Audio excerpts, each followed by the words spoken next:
Ini contoh kedua supaya memperjelas saja.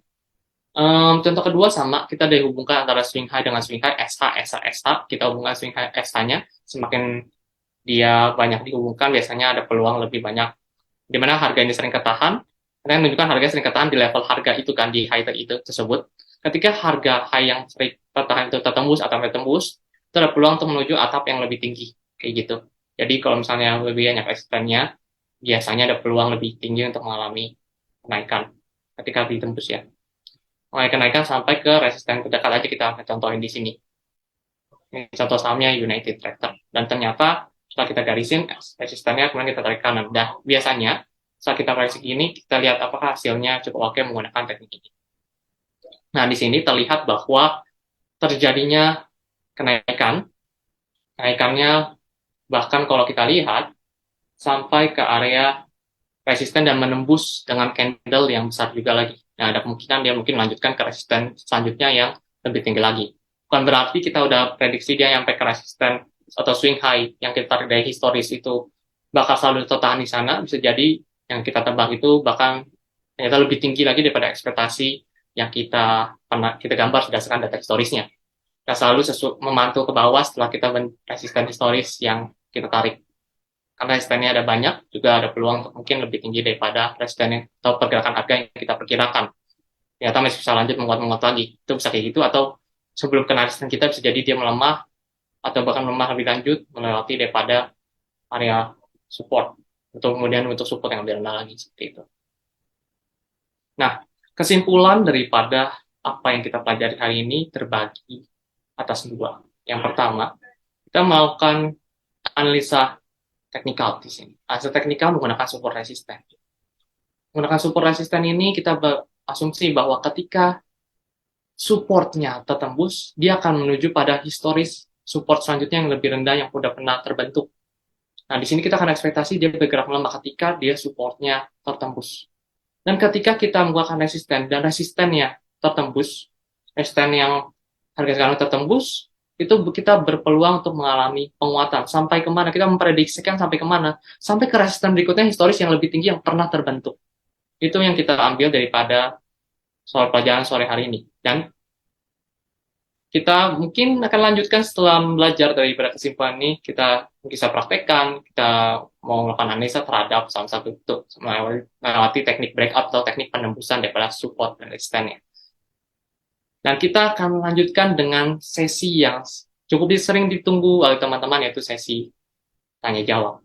Dan kita lihat dulu ada pertanyaan yang masuk daripada Sobat Philip semua. Kita lihat daripada pertanyaannya. Ada yang bertanya terkait dengan bagaimana cara menentukan support dan resisten dalam saham, serta apa saja pengaruh pergerakan support resisten terhadap yang sering sekali pasang surut.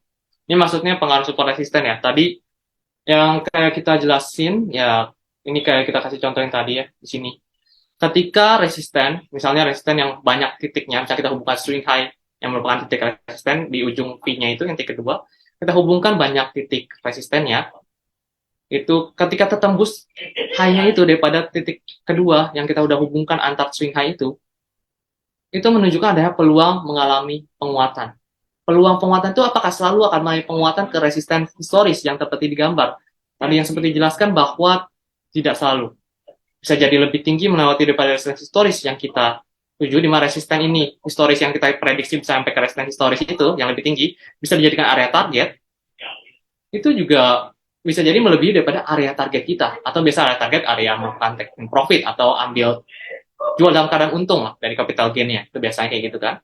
Kalau bicara tentang support itu sebagai area pemantulan, sebenarnya bisa dua cara sebenarnya. Ketika terbentuk swing low, bisa jadi ada peluang kenaikan kan, bisa menempatkan bentukan swing low itu ada peluang kenaikan, bisa jadi ada kenaikan sampai ke resisten terdekat. Nggak harus ada penumbuhan resisten. Jadi ada peluang kenaikan, karena tadi konsepnya ada ketika terbentuk swing low, ada peluang terjadi pemantulan dia karena support, peluang pemantulan yang bisa jadi sementara, itu bisa dimanfaatkan juga. Bisa jadi ke resisten terdekat yang di sana. Nah, itu adalah fungsi resisten dan support. Kalau support juga fungsinya adalah kayak warning gitulah. Ketika low-nya tertembus, kayak di sebentar, tentang support. Nah, ini ketika tren harga cenderung mengalami pelemahan dan terjadinya penembusan pada area support swing low yang kita hubungkan ini, misalnya terdiri dari 3 titik, 4 titik, atau 2 titik, itu biasanya ada tanda bahwa dia peluang untuk melanjutkan pelemahan lebih lanjut. Jadi ada peluang nih, ada warning bahwa ada kemungkinan untuk bergerak melemah lebih lanjut. Jadi kalau misalnya nggak sesuai dengan profil resiko Bapak dan Ibu dan ternyata peluang pelemahan yang benar-benar bisa jadi cukup dalam, misalnya nyentuh area bahkan lebih dari 20% drawdown-nya, itu lebih baik bisa jadi kalau tidak sesuai profil resiko, bisa dipertimbangkan misalnya soundness seperti itu untuk menjaga portofolio atau dana Bapak Ibu untuk melakukan trading. Itu untuk pertanyaan yang disampaikan. Pertanyaan pertamanya dari Bapak Arnando Aji. Itu kemudian kita lanjut ke pertanyaan kedua. Alat yang lebih akurat apa untuk menentukan area support dan resisten? Alat akurat. Support resisten itu akurat. Ini salah satunya bisa menggunakan swing high, swing low tadi. Itu salah satu alat cukup akurat, cukup efektif untuk menentukan titik support resisten. Yang kedua, bisa menggunakan daripada area dikonfirmasi dengan area Fibonacci 618 sebagai area support. Area resisten yang mungkin terjadi juga bisa dikonfirmasi dengan pada belanja Fibonacci dengan 1618. Bisa menggunakan itu sebagai area resisten selanjutnya yang bisa tertuju atau area kenaikan harga yang bisa tertuju. Oke, itu satu. Kemudian bisa menggunakan lagi namanya, tadi udah Fibonacci udah, support resisten biasa udah, ada yang pakai dynamic support atau tren yang bisa disebut dengan exponential moving average, yang dimana itu ada harga rata-rata yang tercatatkan terus-menerus yang bentuk garis ya. Kalau orang udah pada sering dengar bentuk garis, yang bentuk garis itu artinya ada peluang dia bertahan di area di atas garis itu akan memantul di garis tersebut. Itu sebagai area dynamic support. Itu ada 3 pilihan. Apa yang paling akurat? Yang mana tadi pertanyaannya?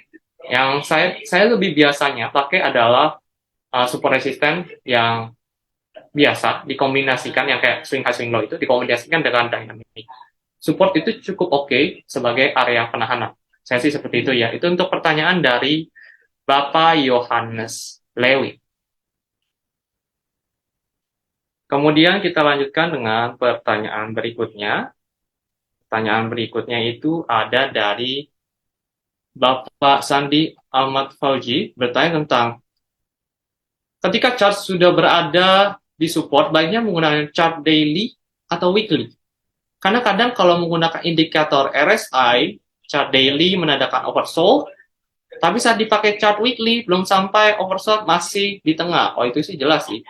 Kalau misalnya chart, kita tuh tergantung daripada kita hasil backtesting atau melakukan tes terhadap data historis.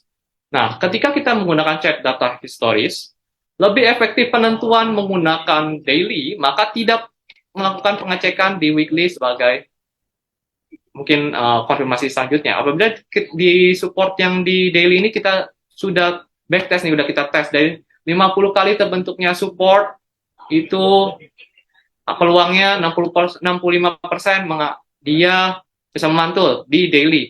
Di weekly kita udah cek dari 50 data atau tadi 60 data yang kita kumpulin, ternyata kalau misalnya bentuk support di weekly itu cuman 50% mengalami pemantulan atau supportnya efektif mengalami kenaikan setelah bentuk support ya. Kalau misalnya hasilnya adalah yang lebih bagus statistiknya yang daily, maka dipilih daily. Kayak gitu, sesimpel itu. Tidak ada kayak enakan pakai yang mana. Kalau misalnya enakan, saya biasa pakai daily. Tapi apakah boleh pakai weekly? Boleh. Kalau misalnya dari hasil analisanya Bapak dan Ibu menunjukkan bahwa win rate-nya lebih tinggi yang weekly, kenapa harus pakai yang daily? Kan teknik. Kalau teknik analisa itu ada kayak aturannya biasa yang disebut support apa, reward resisten apa. Tapi jalan lagi ini art. Kalau misalnya art Bapak dan Ibu ini ada yang lebih win rate-nya lebih tinggi dan ngerasa weekly itu lebih oke dipakai sama Bapak Ibu, maka pakailah weekly. Tidak ada salahnya memakai salah satu. Jadi pilih aja salah satu sebagai penentuan area supportnya. Nggak usah dicampur-campur atau bahkan ngeliat indikator satu di weekly, satu lagi di daily. Jelas beda lah. Dari price yang terbentuk aja beda. Gimana bisa hasil indikatornya sama gitu loh. Pilih mau lihat biasa indikator di mana, di daily kah, di weekly kah. Konsisten daily ya daily. Jangan diubah ke weekly. Pasti hasilnya beda. Diubah lagi ke time frame lebih kecil, beda lagi. Supportnya juga jadi lebih banyak kan kalau kita turunin. swing low-nya lebih banyak dan lebih runyam untuk menentukan karena banyak noise di market yang kelihatan. Kalau time frame lebih kecil itu sih masalahnya. Jadi harus ada stick. Kita mau di mana gitu. Kita lebih suka yang supportnya biasa di weekly atau lebih banyak work di weekly atau lebih banyak work di daily gitu ya. Untuk pertanyaan daripada Bapak Sandi Ahmad Fauji. Kemudian kita lanjutkan dengan pertanyaan berikutnya terkait dengan izin tanya mahasiswa untuk penentuan trendline supply itu baiknya menggunakan body candle atau shadow candle. Kalau saya biasanya pakai shadow candle, tapi apakah salah menggunakan body candle? Enggak. Jadi kalau saya biasanya pakai shadow candle dan itu cukup work di market jika kita menemu yang banyak terhubung titiknya di shadow-nya ya, banyak terhubung, misalnya ada 3 atau 4 titik terhubung dalam garis trend line tersebut. Kayak gitu ya, untuk jawaban daripada pertanyaan Ibu Desi DM 12. Kemudian ada pertanyaan lagi, tidak sebentar, kita cek dulu. Ada satu lagi, tanya tentang pertanyaan dari Bapak Romero.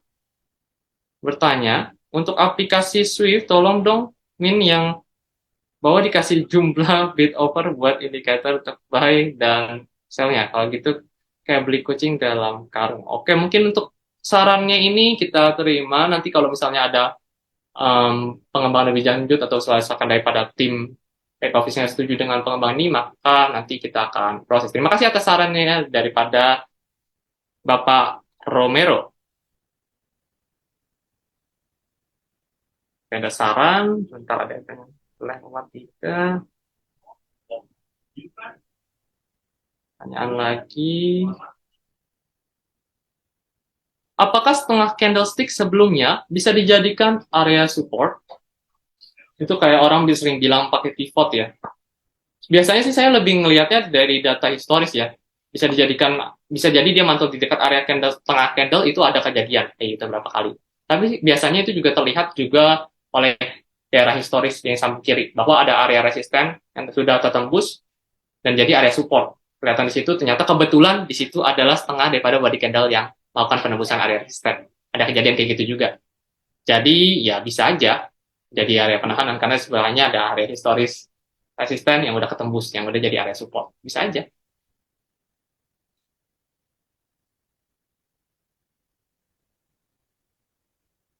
Bagaimana cara mengetahui bahwa fall signal baik breakout maupun breakdown? Oke, maksudnya ketika dia tembus support atau tembus resisten, fall signalnya. Fall signalnya biasanya kita kayak buat suatu kondisi yang dimana kalau Bapak Ibu sering dengar namanya stop loss ya. Stop loss itu artinya kita kayak ngakuin bahwa analisa kita bahwa dia terus melemah atau terus mengalami kenaikan itu salah. Jadi kita nggak berdasarkan jadi bukan daripada feeling, oh ini udah ngelewatin resisten yang pertama ini, udah nyentuh setengah, oh udah ini artinya false break. Jadi mungkin turun lagi nih. Kita harus bikin kayak suatu titik bahwa kita ngakuin kita salah. Itu namanya titik stop loss. Stop loss itu biasa digunakan titik support di bagian low-nya. Nah, ketika low-nya udah kelewat ya titik support itu kan pertama breakout resisten tuh. Breakout dulu, breakout. Kayak contoh yang di, misalnya contoh yang ini ya. Breakout dulu, set, breakout. Jadi garis biru, breakout nih. Ternyata setelah muat dia turun tuh. Nah, sampai ke area support yang kita tentukan, misalnya area supportnya, kalau kita lihat di kursor, misalnya di area sini supportnya. Oh, supportnya di sini nih, di sekitar area 7.500 di kursor itu. 7.500 ini sebagai area bahwa ketika dia tertembus, itu namanya false break. Kita anggap aja kita udah salah. Kita um, bisa jadi dia bergerak melemah lebih lanjut setelah menyentuh area support, gerak melemah ke support yang sini bahkan. Biasanya kita bikin kayak suatu titik invalidasi. Jadi ini kalau misalnya titik ini ketembus low-nya, menunjukkan bahwa itu udah false break. Kayak gitu ya. Kebalikannya juga sama kayak resisten. Kalau kita prediksi ke support, kalau resisten tertentu tertembus, kita asumsikan dia udah terjadinya perpindahan tren mungkin atau bahkan udah false break kita sebutnya. Kayak gitu. Jadi kita kayak bikin titik invalidasi dulu. Kalau misalnya di lewat harga ini baru kita bilang bahwa lewat support ini kita udah salah, saatnya kita keluar dari market. Terus orang bilang biasanya titik stop loss. Kayak gitu. Titik di mana kita ngaku kita salah, bahwa arah market tidak sesuai dengan ekspektasi kita. Itu ya pertanyaan dari Bapak Hidayatullah.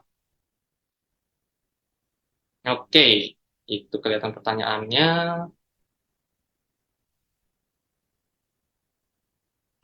Apakah support resisten ini juga ada pertanyaan dari Bapak Alvan Suri bertanya tentang apakah support resisten ini berlaku untuk intraday? Support resisten berlaku untuk trader mau intraday, swing trade, ataupun position trader. Atau bahkan yang scalping. Support itu semua berlaku. Menggunakan swing high, swing low itu sebagai salah satu teori menentukan titik area support. Berlaku mau dia intraday, mau dia swing, ataupun dia orangnya position yang lebih lama lagi, bisa bulanan atau sampai tahunan ikutin arah tren. Jadi nggak ada batasan ya. Kemudian itu udah dijawab, post break juga udah. Ini kita sudah dijawab.